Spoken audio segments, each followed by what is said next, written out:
Welcome to Reflections from WT, the heart and soul of the Texas Panhandle. This is episode number 23. My name is Randy Ray, and sitting to my immediate left is the 11th president of West Texas A&M University, Dr. Walter Wendler. Good morning, Randy. How are you? I'm doing well. I always start out talking about our podcast, and you named it, the heart and soul of the Texas Panhandle. Why did you do that? That's a good question. I thought the curveball was supposed to come at the end. I've got a better curveball later. Okay.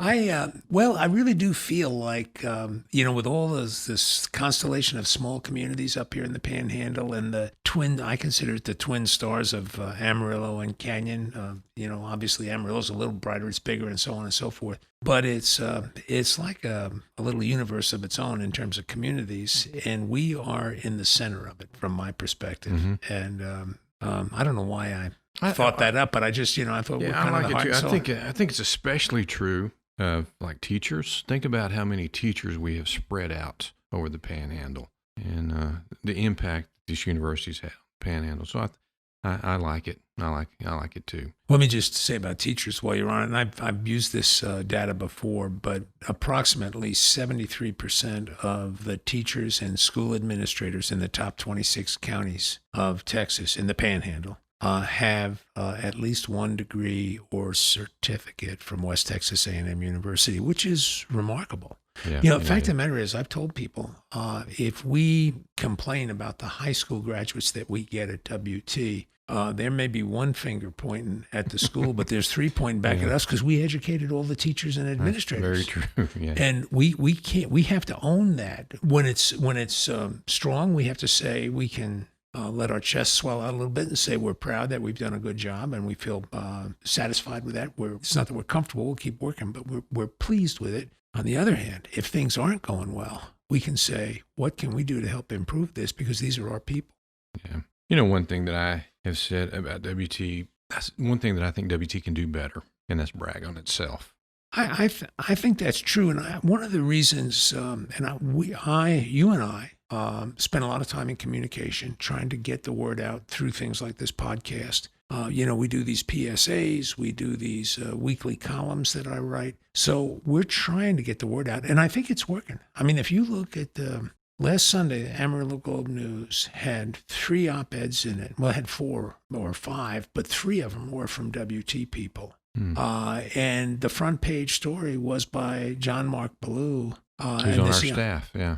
Yeah. So I think we're doing a better job of getting the word out. And quite frankly, I say this with great humility, but I think people are proud of WT. It's not perfect, and we're not a big Division I school, but we work hard to serve the Panhandle. And that's, again, why I call it the heart and soul of the Panhandle. There you go. Well, another thing I wanted to talk to you about is I want to talk to you about your new book that you just published. I'm kind of excited about that. Yeah, especially page 36, yeah. I think it is. I didn't even say that with you and Johnny's story and your picture there, looking like you're running the world from Pampa, Texas. Yeah. It is a what I try to do with that is I made these visits, 132 high schools.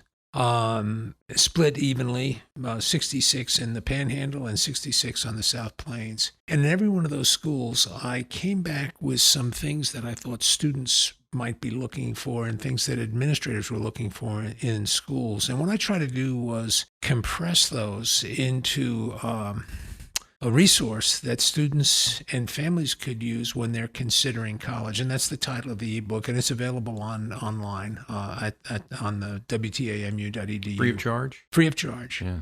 And I'm not going to say there's any great wisdom in it or anything else, but these are, in a sense, tales from the trails. These are things I learned when I was out there talking to people about what they valued in universities.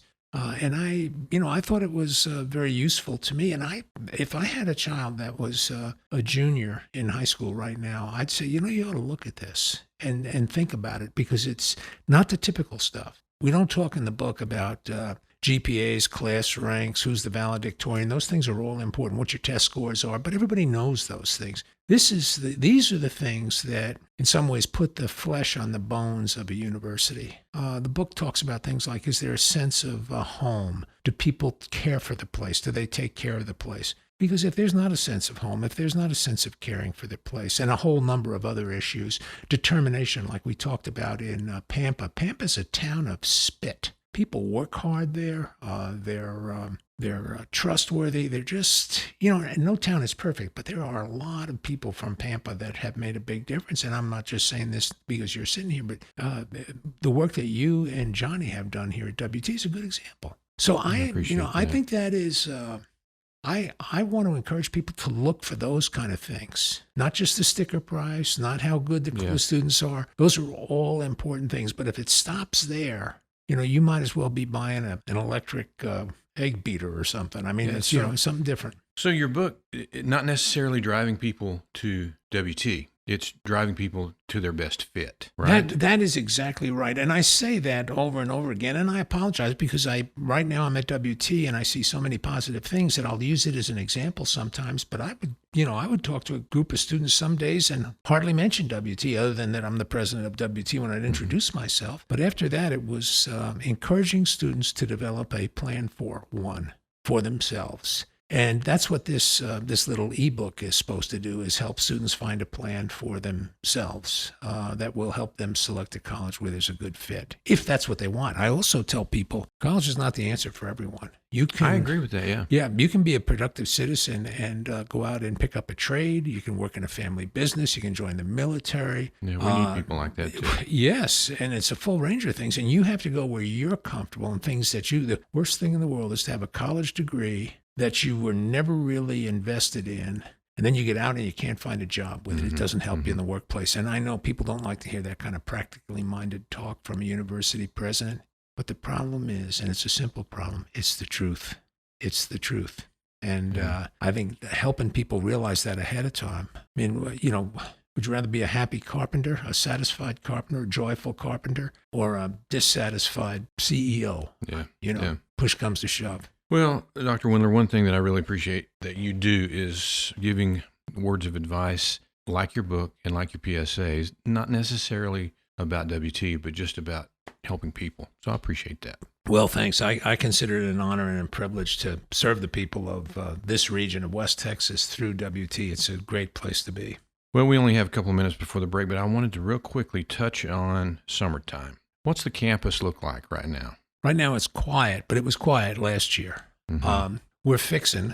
You can tell I've been in the Panhandle a while. We're fixing to do something. We're fixing to start summer school here, the first session. And last year, when we were fixing to start summer school, 85% of the students were online. And this year, it may be 100%, but that's an increment. That's a small increment to go from 85 to 100. So the first session, we plan to offer nearly everything online. There'll be some exceptions. I was going to teach a face-to-face, and we transitioned it over to online. So, and you got thrust into the fire last semester. I mean, all of a sudden you were teaching online. Yeah. And it'll be better this time. It gets better every time. It's one of the things I like about my job. I have times to reboot, as I call it. Yep. So try it again differently. Well, I'm glad we brought up the online thing, because we're going to take a break. And when we come back from our break, we're going to talk to an expert in online teaching. We'll be back in 30 seconds. West Texas A&M University is proud to call the Texas Panhandle home, and providing the top 26 counties with opportunity and qualified graduates is an important WT mission. From their first experience on campus to graduation day, the WT experience is a challenging series of steps that will embolden our students to reach their full potential, and then, in turn, go out into the Panhandle and make a difference. Quality education with a big local return is one thing you can find here at WT. For more information about West Texas A&M University, visit our website at WTAMU.edu. Welcome back to Reflections from WT, the heart and soul of the Texas Panhandle, episode number 23. On this segment of the podcast, Dr. Wendler and I are talking to Lora Haasl, and she is the technical service manager, IT manager, wears probably a half dozen different hats over in our IT division, and she's here to talk to us today about online teaching. Welcome.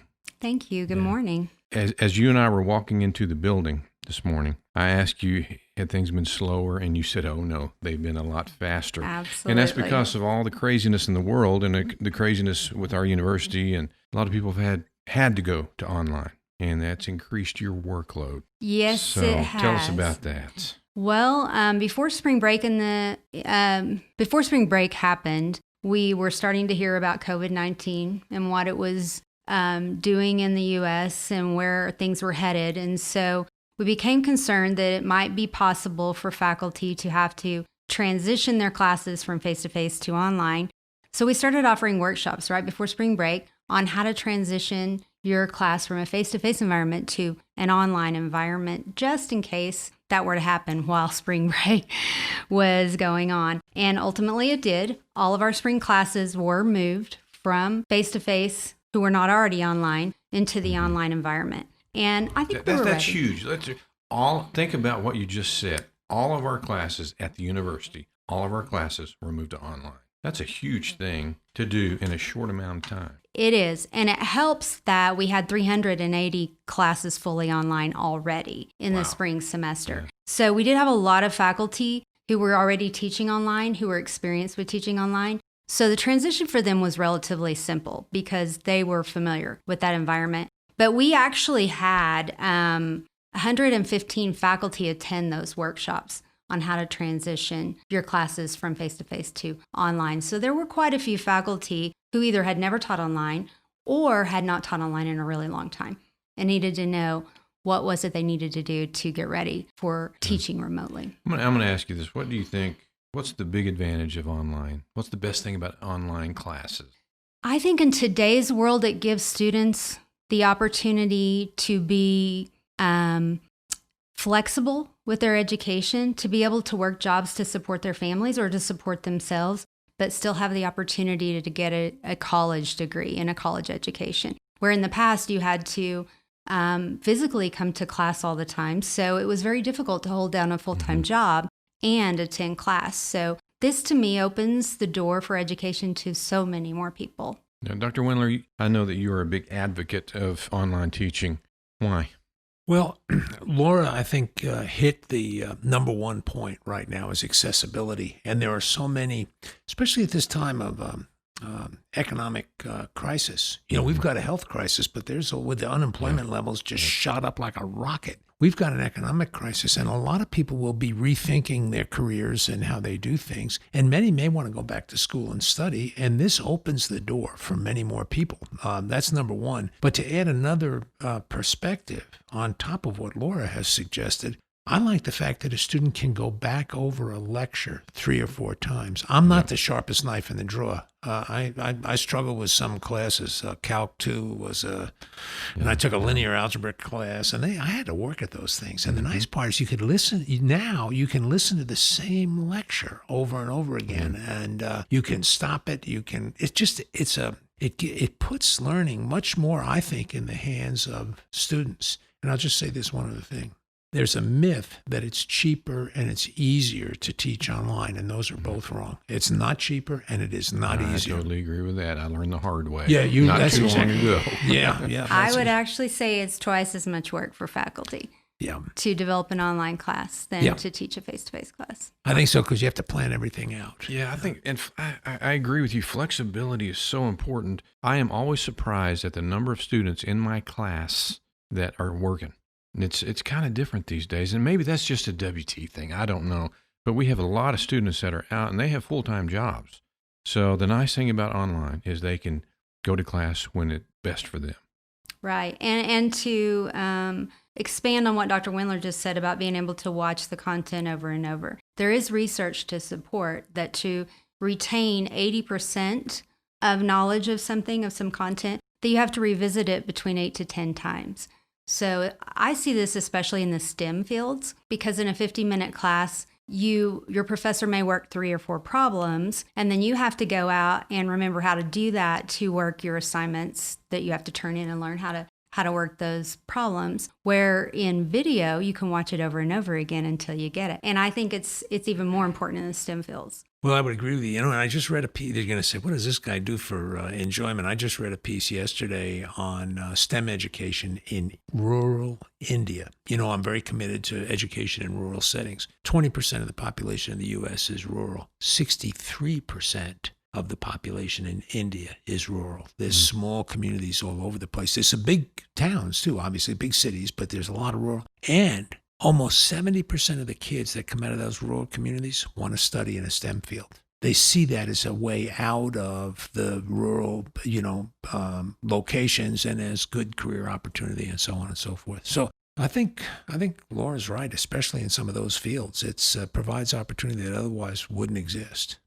Laura, do you think that WT is a pioneer in some ways with online? Absolutely. Now, I came to WT in 2002, but in 1997, WT launched WT Online, which was a homegrown learning management system. And so they were pioneers. They were on the very starting line of online education. And that system served WT for almost 9 years, offering online classes when it really wasn't mainstream yet. So it's strange that a small college in the Texas Panhandle would be a pioneer in online education, but they definitely were. They had some foresight, and they jumped in with both feet and started in 1997, if you can believe that. We've come a long way. We have. We really have. Do you both think that online education comes easier to the new generation, to the current generation? They're digital natives, and are they more acclimated to learning that way or not? I'll go ahead and take my stab, and then Laura. I will say yes, and it's because most of this generation, and in the next generation, 100%, will have never used a personal computer. They'll be on devices and pads their whole lives. And I remember even now, probably 7 years ago, in talking to an online class in the Chicago suburbs. I was at SIU, and we went up, and they asked me to talk to an online class, and I talked to an online class. And one guy was on Interstate 80 doing 70 miles an hour, doing the online class on his cell phone. And I'm not sure that's a good idea, but thankfully my discussion wasn't that riveting. It didn't cause him to lose his attention to his driving. But it's again, it's accessibility and the demand for accessibility that young people have now. You tell them 10 minutes, that's too long. They want it right now. Yeah. And by the way, I'm not being critical of young people because I'm about that way with most of what I want. I've just got used to waiting. They're not used to waiting. No, they're not. Do you agree with that? I do. I feel like information is at their fingertips. And, we have a question, we wonder about something. Oh, well, let's just Google it. And so, yes, I feel like that this generation responds well to that, taking ownership of that learning and diving in and having that information readily available to them. Yeah, and my theory is that the face-to-face interaction, the more personal and I'll call it, high touch, high content interaction that you get in actually having a conversation, live conversation. There's less of it, but it doesn't diminish its importance. It's still exceedingly important to individuals to have some of it. And maybe instead of being 100%, it might go down to even 10%. But the cognitive delivery, the other 90%, that's very important. But that 10% really does seal the deal. That's where it happens in my mind. Well, Laura, every one of our episodes, I throw Dr. Wendler and our guest a curveball. You ready? This one, I think I'm getting pretty lax with my curveballs lately. Well, I don't know. I don't find them all that easy. Every once in a while, you'll throw me a softball that's also a curveball. Here's the curveball today. I want you. Have either one of you ever had a nickname? Yeah, I have. Silence. Yeah. I got them a little bit. No nickname? Oh yeah, I've had a nickname. I've had some too, but none that I can say in front of Laura here. So, yeah. What was your nickname, Dr. Wendler? I'm embarrassed to say this, but I'm foolish enough to say it. It's not bad or anything. It was the Bear. Where was this, in college or high school? Where? High school in New York. You were the Bear. I was the Bear. Big burly bear. Something like that. Yeah. Was that when you were playing hockey? Yeah. Yeah. And a few other things, but that was my nickname. It's not. It's my son, who had a thick crop of hair, and it used to kind of stick out in the front, and he did not like it. They called him Fred Flintstone. It kind of looked like Fred Flintstone. Yeah. But anyway, it is what it is. The Bear. Yes, the Bear. I'm going to be interested to hear what Laura's was. Yeah. I don't know what this says about me, but I actually have never had a nickname. Really? I know. That makes me kind of sad. Can I give you one? Sure. I'll have to think about that for a little bit. Can I give you one? Yeah. Funny. What was yours? Well, the ones you can't repeat any of them? Well, my real name's Randall, So I guess Randy was, that's all. That's not a nickname. Kind of. It's like I know Johnny's real name is John, but his nickname... It's actually not. Our engineer, Johnny Story, it's actually Johnny on his birth certificate. So Now, I had a friend I had a couple of friends, but one in particular whose name was John Only Greer. his middle name is Only. It was John Only. There was no John Billy or John David. It was John Only. Yeah, that's his Which only. I thought was kind that's of his only middle name. Yeah, so, that's the only name. All right, well, John Only. Well, thank you all for joining us for podcast number 23 of Reflections from WT, the heart and soul of the Texas Panhandle. We are looking forward to talking to you again next time.